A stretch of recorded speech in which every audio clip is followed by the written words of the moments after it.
Salutare lume! Astăzi vom face o serie de Counter-Strike. Hai să vedem ce putem face. Da, asta pe asta am admin. O să pun pauză până scriu parola. Bun, gata. Hai să intrăm pe server. Probabil n-am scris corect. Serios, am uitat să las un spațiu. Da. Să vedem, poate vreau să schimb mapa. O să dau și sunetele mai încet ca să mă puteți auzi. Da, sunetele mai încet, sigur.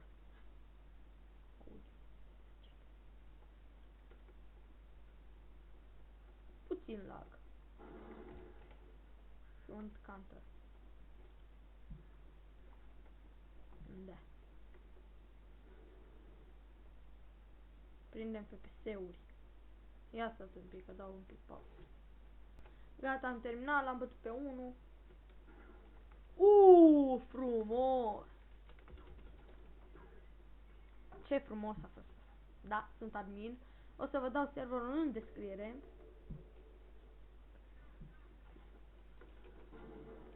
Adică o să mă vedeți foarte des ca admin pe aici.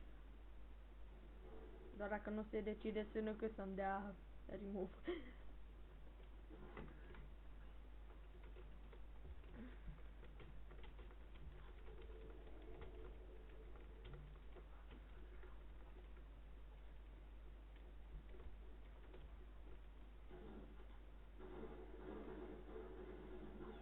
Da, cum zici tu, n-ai coade.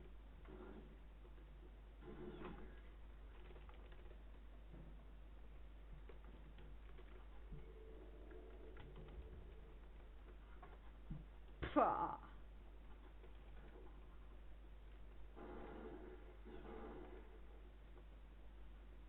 Știu-te-l, mă, ce dă!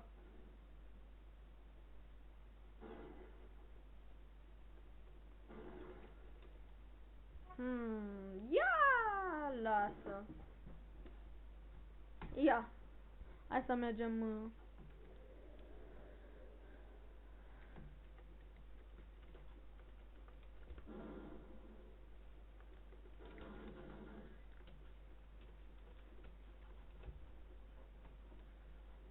Să vedem ce poate omul ăsta. Da, și poate SNK o să vadă videoul.